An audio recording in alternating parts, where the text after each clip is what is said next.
ARK tax academy में आपका स्वागत है। लास्ट वीडियो में मैंने आपको बताया था कि लेजर कैसे बनाते हैं।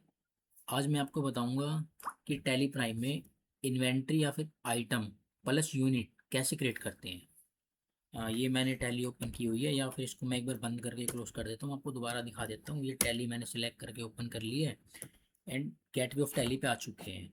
जब भी हमें कुछ भी चीज़ें क्रिएट करनी होती है, लेजर क्रिएट करना होता है या फिर ग्रुप क्रिएट करना होता है, आइटम क्रिएट करना होता है या फिर यूनिट करें, हम सिर्फ क्रिएट ऑप्शन को ही सिलेक्ट करेंगे। क्रिएट ऑप्शन में जाएंगे और अभी हमें क्या करना है, आइटम बनाना है। मतलब आइटम बनाने से पहले हमें एक यूनिट क्रिएशन करना पड़ेगा। यूनिट मैंने आपको बता दिया था कि हर एक आइटम की एक यूनिट होती है, पीसीज में होता है, नंबर्स में होता है, केजीज में होता है। तो अब हमें एक यूनिट बना लेते हैं। जैसे हम नंबर्स बना लेते हैं।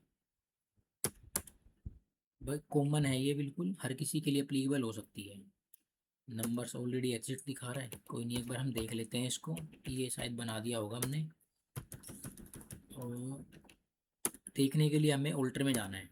ऑल्टर में जाके हमें यूनिट पे क्लिक करना है। वो एनओएस ये ऑलरेडी बना हुआ है, तो इसको एक बार देख लेते हैं। ये एनओएस डाल दिया था मैंने, ये नंबर सेलेक्ट कर दिया है एंड नीचे ड्रॉप डाउन में से सिलेक्ट कर दिया है। अब मैं आपको एक और यूनिट बना के दिखा देता हूँ कैसे बनेगी। क्रिएट ऑप्शन में जाना है, यूनिट में जाना है और यहाँ पे आपको पीसीस की बना लेते हैं, पीस। ये मैंने यहाँ पीसीस लिख दिया फॉर्मल नेम में, और ड्रॉप डाउन में इसमें भी सेम सिलेक्ट कर लेते हैं हम, पीसीस। इसको एंटर करके एक्सेप्ट कर देना है। ये बन चुका है, ठीक है। अब अभी इसमें आपको मैं दिखाऊंगा कि एक परचेज की एंट्री करके दिखाऊंगा आइटम के अकॉर्डिंग ना। अब एक आइटम भी बना लेते हैं। इसमें आइटम जाते हैं, इसमें चेयर। चेयर ऑलरेडी बना हुआ है, इसको भी एक बार मैं डिलीट करके आपको दोबारा बना के दिखा देता हूँ। क्रेट में जाना है आपको, आइटम में जाना है, यहाँ पे आप चेयर लिख दो एंड इसको प्राइमरी रहने दो। और इसको ड्रॉप डाउन में जो हम बना चुके हैं वो सिलेक्ट करना है। अभी हम बना चुके हैं पीसीज और नंबर्स, तो अब नंबर्स को ही सिलेक्ट कर लेते हैं। यहाँ पे इसका एचएसएन कोड डालना है। हर एक आइटम का एक एचएसएन कोड होता है जो आइटम आइटम को आइडेंटिफाई करता है और उसकी जीएसटी रेट को बताता है। तो अभी हम इसका डाल देते हैं एचएसएन कोड 9401।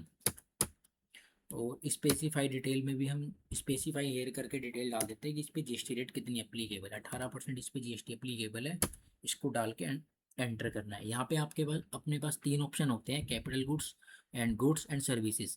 इनका अलग अलग होता है। मतलब जैसे अगर हमने कोई अपने बिजनेस के लिए यूज़ कर रहे हैं, जैसे सोफ़ा यूज़ कर रहे हैं बिजनेस के लिए, तो हम इसको कैपिटल गुड्स में डालेंगे। ये पर अभी हमारा बिजनेस फर्नीचर का है, लाइक हम चेयर सेल परचेज कर रहे हैं तो इसको हम गुड्स सेलेक्ट करेंगे। सर्विसेज, अगर हमने कोई सर्विस परचेज करी है तो उसमें सर्विसेज सेलेक्ट करते हैं। तो अभी हम इसको गुड्स सेलेक्ट करेंगे और एंटर एंटर करके एक्सेप्ट कर देंगे। ये हमारे पास आइटम भी क्रिएट हो चुका है और एक यूनिट भी क्रिएट हो गई। अब हम देख लेते हैं, अभी हमें एक लेजर की रिक्वायरमेंट और होगी कि अभी बनाया नहीं, ऑल्टर कर लेते हैं हम। लेजर हम एक बार चेक कर लेते हैं, हमारे पास लेजर शाम का बना हुआ है, ये तो मैंने आपको बता दिया था। एक न्यू लेजर क्रिएट कर लेते हैं। क्रिएट में आते हैं, परचेज के अकॉर्डिंग लेजर बना लेते हैं एक। लेजर में आ गए और यहाँ पे हम राम इंटरप्राइजेस कुछ भी नाम बना देते हैं। और अगर हम किसी वेंडर से परचेज करते हैं तो उसका जो ग्रुप होता है क्रेडिटर का होता है, सेंट्री क्रेडिटर का।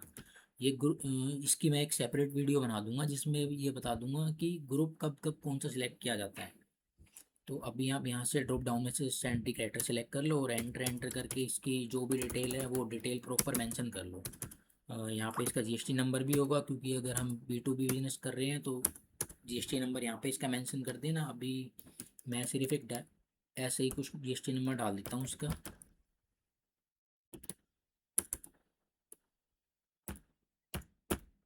ये मैंने ऐसे ही कुछ जीएसटी नंबर डाल दिया है और एंटर करके एक्सेप्ट कर दिया है, ठीक है।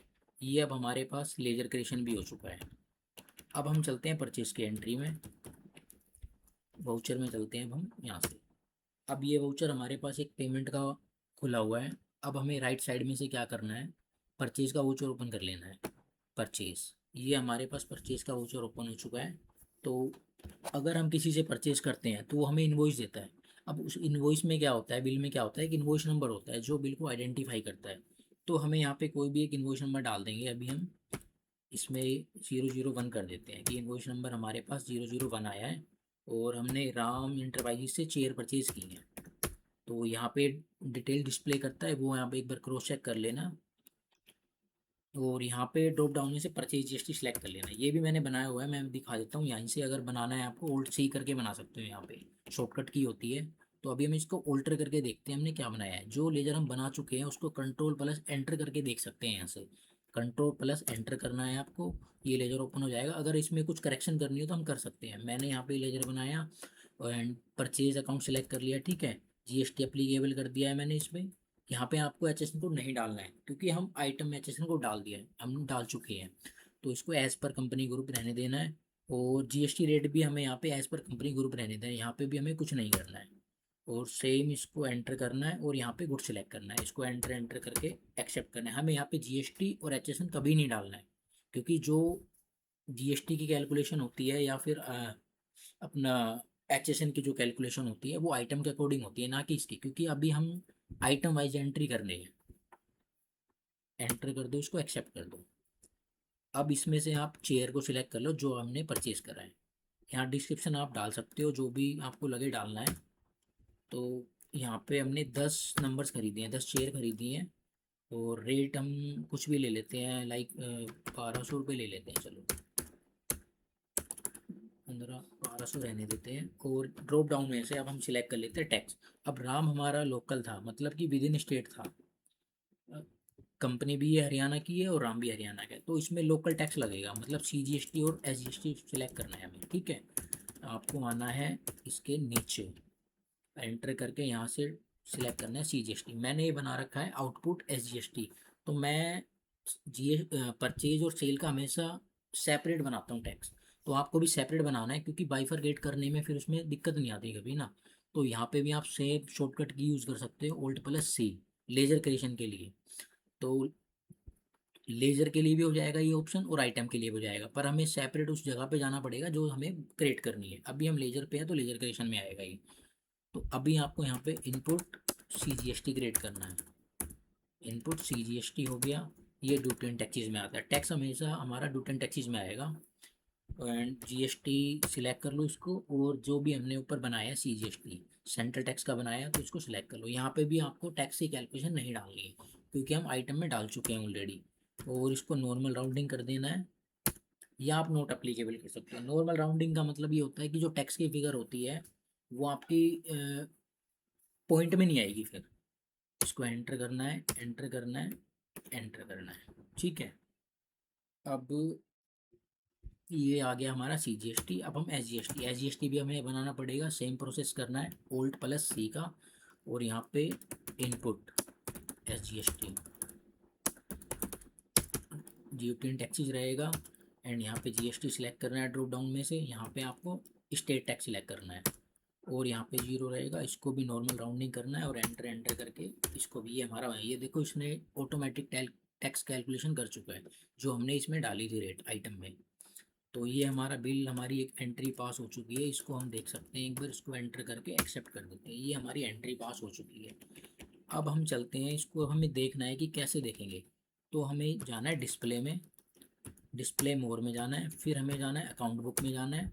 यहाँ पे हमारे पास जो भी हम एंट्री पास करते हैं तो उसकी समरी होती है हमारे पास ना, यहाँ पे उसका बुक्स बन जाती है, उसका रजिस्टर बन जाता है। तो अभी हमने परचेज़ की एंट्री करी है तो हमारे पास परचेज़ का रिकॉर्ड बन जाएगा यहाँ पे। ये देखो एक एंट्री आ चुकी है, हमने 1 अप्रैल 2026 में एक एंट्री पास करी है। इसकी चाहे तो हम आज की डेट डाल सकते हैं, इसकी आज की डेट कर देते हैं 7/5। एंड यहाँ पे भी 7/5, इसको एक्सेप्ट कर दिया मैंने। ये देखो, अब इसको हम एक प्रीव्यू करके भी दे सकते हैं। कंट्रोल पी करके आप करोगे, इसको एंटर करो एंड प्रीव्यू पे क्लिक कर दो आप। ये प्रीव्यू ऐसा होता है, देखो ये बिल आपके पास आ जाएगा, ये बिल बन चुका है अब। तो इसको आप एक बार देख सकते हो। आज की वीडियो में बस इतना ही, नेक्स्ट वीडियो में आपके लिए जल्द लेके आऊँगा। Thank you.